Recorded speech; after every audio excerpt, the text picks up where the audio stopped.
Hi, I have a question for you. Have you ever thought about helping a child in need, meaning becoming a foster parent? Well, I have. So my name is Jacqueline, and as part of my digital literacy project, I chose to talk about me being a foster parent and the ups and downs, the roller coaster rides that you will go on as being a foster parent. Don't get me wrong, there's good times, there's lots of love that you can give to this child, but there are the ups and downs. The ups and downs doesn't come just from these children's trauma, but it also comes from the system. The system kind of sucks.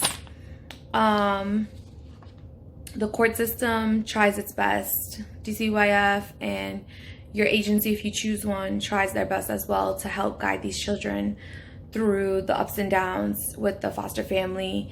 They try to support the foster family, but it doesn't always happen that way.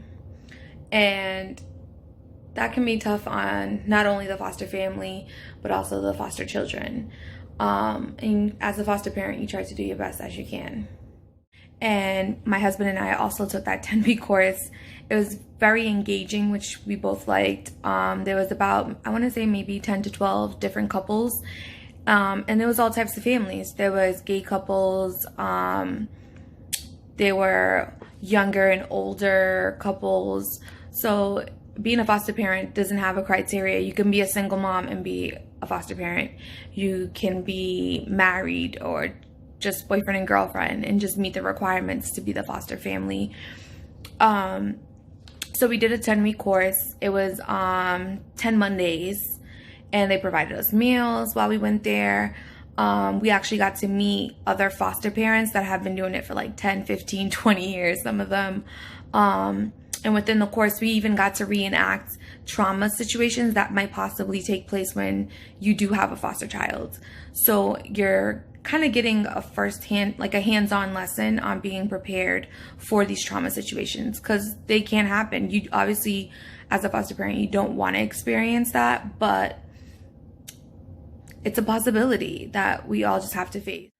So once you finish the licensing process, you have to pick an agency.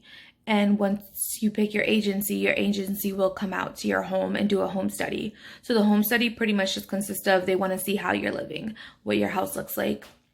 They want to see if you have space for this child. And most of all, they meet with you and your partner separately. Then they meet with your biological children, if you have any, separately from the parents as well. So part of the individual portion is mostly to see, like for myself, they did a background check on me, meaning I had to tell them, where was I born? Was my parents together when I was born? Are they still together now as that I'm an adult? They wanted to know that. They want to know, did I have any childhood traumas? Was my childhood good? Was homeless at any point in time in my childhood? And they asked the same questions to my husband as well. They wanted to know his background as well, where his family comes from. If we're religious people, they wanted to know, are we willing to take in a kid that may be handicapped? Would we take in a kid that's nonverbal? Would we take in a kid that has severe trauma? And you pretty much kind of get to decide what you want to deal with when you're a foster parent. So for us, we chose to not deal with certain traumas only because we have our own children in the home and we didn't want to expose them to stuff that they really have never experienced or know anything about at their age. And you have, as a parent, you have a right to say, I don't want to deal with this. Or I don't mind dealing with this, or learning how to deal with these situations. Another part of the home study is they also come and meet with your children and find out, how are you as a parent? Are you a good parent? Are you a bad parent? Do they even want foster kids to be in their home? Do they want to be raised around these kids? So they kind of want to know, as a family, if this is a good situation. Are we all on the same page? Have we talked to our children and explained what is fostering? Have we told them why we're doing this? Are they okay with us making this such a grand decision? And those are conversations that we had with our own children way before we even took the 10-week class. So we were kind of a little bit ahead of the ball game, pretty much. So our first placement happened, I want to say maybe 2 months after we got our licensing. Like, they actually sent us our license saying you are a licensed foster family. It was about, I want to say about 2 months. Yeah, about 2 months, almost 3 months, give or take. It was actually an emergency placement. So what happens with an emergency placement is the child just got pulled from the home and they really don't know which foster parent is prepared. So they kind of go to a newer foster parent and just hope that they're able to take these kids. So for us, we got the call and they were like, oh, it's a 10 days emergency placement. We just need you for 10 days. 10 days ended up being close to 3 months that we had these kids. They were awesome kids. Didn't really give us any trouble at all. We even contemplated on keeping them as part of our family and just being their foster parent. But due to circumstances, we couldn't do that. Part of being a foster parent, they try to keep a lot of the structure of their daily lives in order. Even though they're being placed in another home, they might move from home to home. They try to keep at least school the same, so they're maintaining the same groups of friends and they're not losing friends and making new friends all over again. So for these kids, because we had them and where we live, their school was about, I want to say, an hour away. So they ended up finding a home where their school wasn't so, they didn't have to travel 2 hours, get up 2 hours early just to get to school on time. Being a foster family comes with a lot of ups and downs. And there's happy times and good times. There's sad times. There's tough times. There's some wild and crazy times as well. With that being said, all you can do as a foster parent is just be there for that foster child and guide them and kind of just treat them as your own child is really what you should do, and get that child to be comfortable. Just know that that child is coming into your home. They just left whatever situation they were in and they're entering your home. You're a stranger. So you want to try to get to know them slowly. Don't rush it. Give them time to get comfortable with everyone in the home. But at the same time, be vigilant. You want to make sure that you're getting to know that child's every move, just like you would your own kids. Like, you would know when your kid's lying as a parent. You can tell they make a certain facial expression, or they don't make eye contact. So you want to pick up on those little cues and just kind of, especially if you have your own children, you want to make sure that this child being in the home is good for you guys. It's not causing drama within your own home or making your own children feel uncomfortable. So even though my husband and I are providing a safe home for these children, we try to make them feel as comfortable as possible when they first enter the home. Sometimes they show up and they have nothing. We've actually had that happen with one of our foster kids. They showed up at our door and literally, when I mean they had nothing, they had nothing.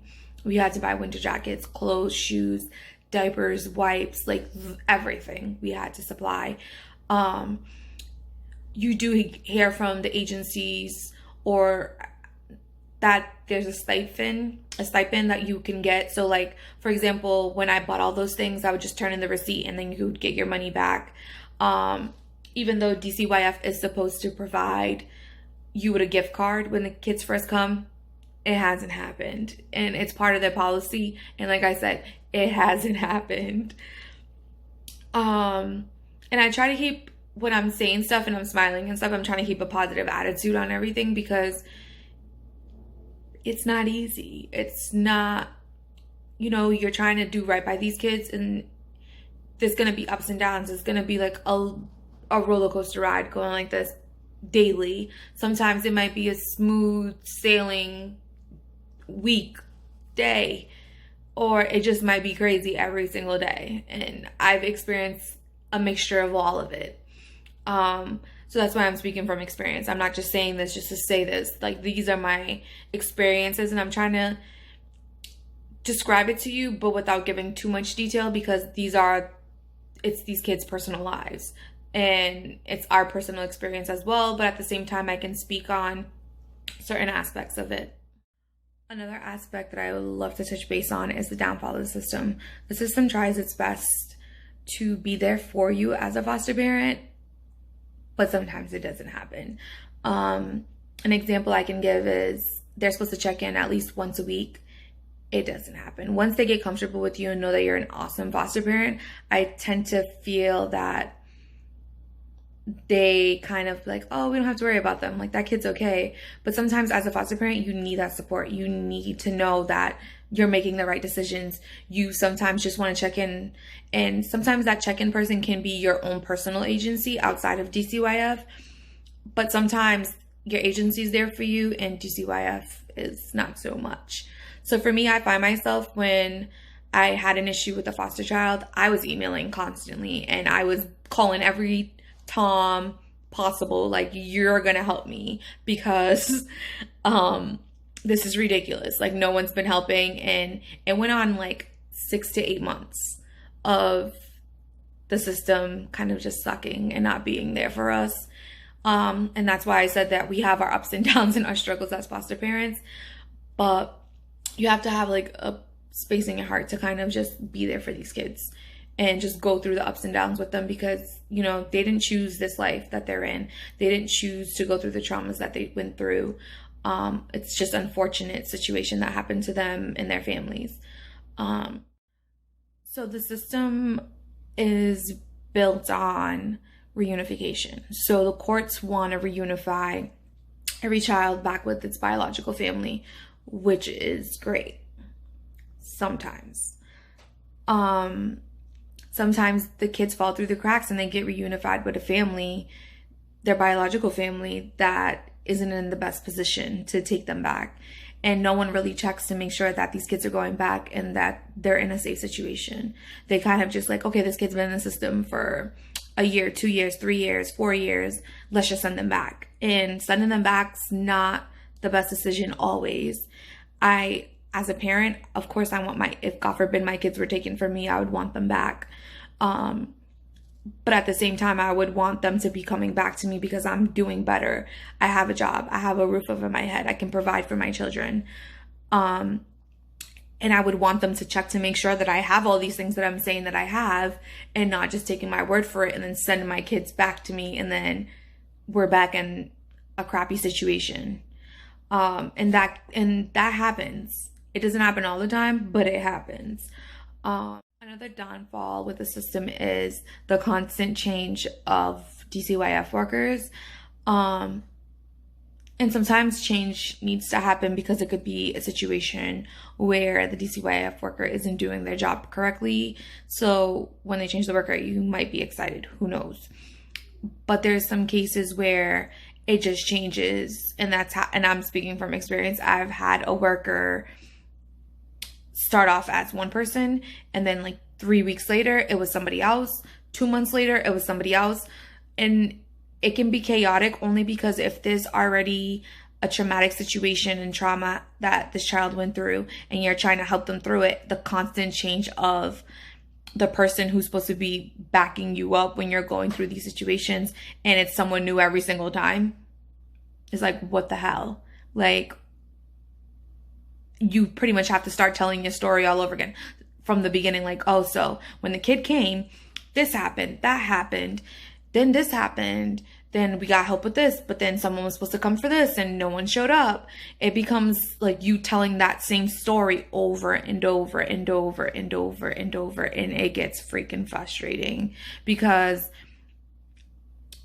you want to understand that, yes, that person that was the worker has 40, 50 kids on a caseload and they can't get to all those kids, which is understandable. So now they're trying to like push some of the work to someone that has a little bit less work, but it can get frustrating for a foster parent when you have to keep reiterating the same story because they're not passing the message along or a file along on this child to say, all right, this foster parent's going through this struggle and this is what I've done to help them. So now can you pick up from here and continue on helping them and guiding them? That's where the downfall can happen, where there's no communication. Another way that miscommunication can happen is you might get information on your new placement, your new foster child, that says this kid has no trauma. The parent situation at home wasn't great. Maybe there was domestic violence at home with mom and dad. It really had nothing to do with the kids, just that they were exposed to it and they got pulled from the home. So then that child can come into your home, but then you think that's all they went through and you're trying to guide them through that because you're showing them that none of that's happening in your home, then all of a sudden you start picking up on little things that maybe this child's seen more than what we thought, or maybe this child experienced more than what we were told. And sometimes that happens. Or sometimes there could be something about this child from when they got pulled before and it's on another file, but it just never made it to this part of the office. And I'm saying that because it's happened to us as a foster parent family, that there was misinformation that just didn't make it to the other side of DCYF, and they just couldn't tell us what's going on. Until like a worker showed up at our house and said, oh, by the way, be careful because this child does this, that, and the third. And you're like, wait, what? Like, what are you talking about?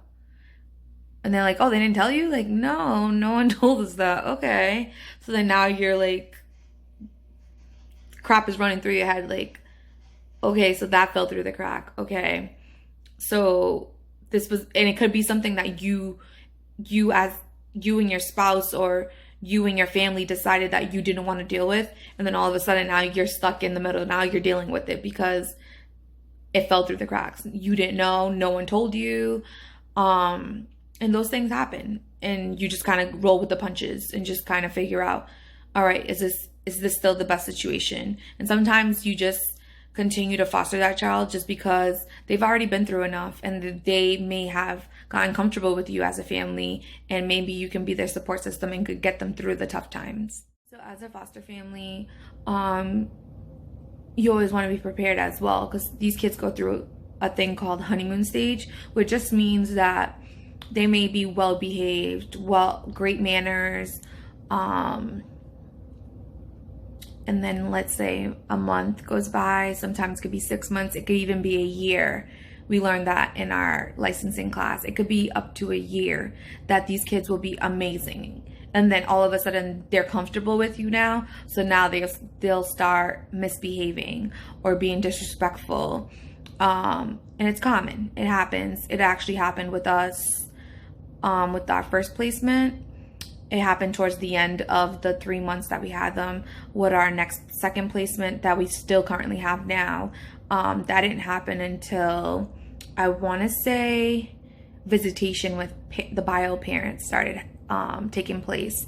That's when we started seeing a shift in behavior, and we picked on that there was like a bit of trauma-based situation that was happening. They just know that while this child's going through the change in behavior, there's an underlying issue that's going on. So just kind of be patient with them and just show them that you care for them, that you're there for them, you want to help them through this tough time. Sometimes it could just be something as simple as they miss their family and they're only seeing them once a week. They can't really talk to them on the phone. Those type of things, because a lot of their visitation is supervised. So you have to take all those things into consideration and just kind of just be there for them and guide them. And do a lot of family stuff with them, because being a foster parent doesn't just mean you're just like guiding these kids through trauma. Sometimes there is no trauma. You're just showing them love. You're showing them kindness, respect. You're being there for them just like you are there for your own children. So do fun activities with them. Do arts and crafts. Take them to the trampoline park. Take them out to dinner at a restaurant. Sometimes these kids have never even experienced that.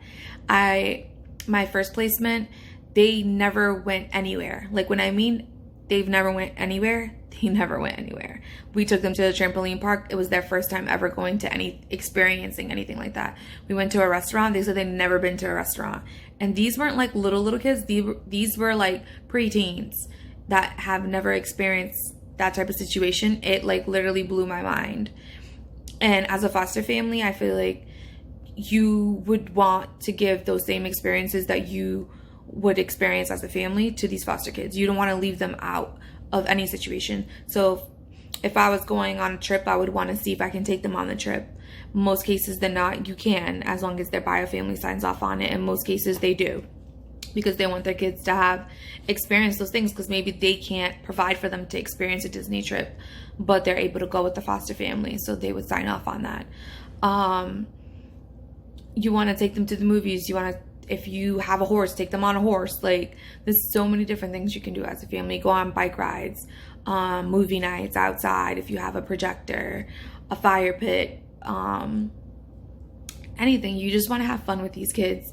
They deserve to have a childhood. They deserve to have memories. I actually made it a point to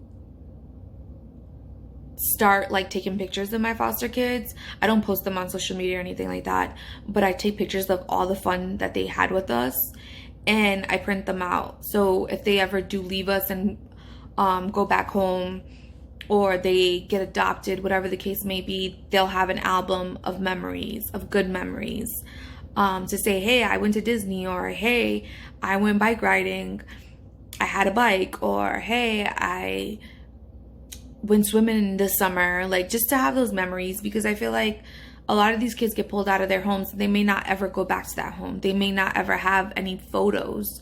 So simple things like that are important to them. I actually did that for my first set of foster kids that I had. Even though I only had them for about 3 months, we did a lot. So I printed out a lot of pictures. We took pictures with Snapchat filters and stuff like that. So I printed those out so they can have memories, because as I got to know them, I realized they really had they grew up in the system. They really didn't have many pictures of themselves. So I thought it was important to at least provide them with some type of memories, good memories.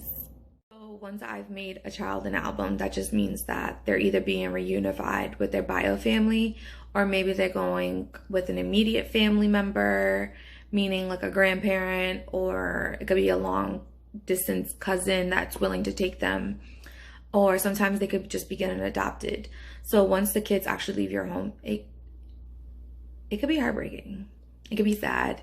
But at the same time, you're happy for them because they're going with family. You just hope that once they leave your home and they're with their family members, or they're adopted with a new family, that they're happy, that they know that they're loved, that they know that they should be loved, that they can be kids and grow up and have a wonderful life just like everybody else. Because they always wonder, why did this happen to me? Why me? Why me? You don't want them to dwell on that. You just want them to appreciate that someone does love them, that someone does care for them, someone does want them. They are loved.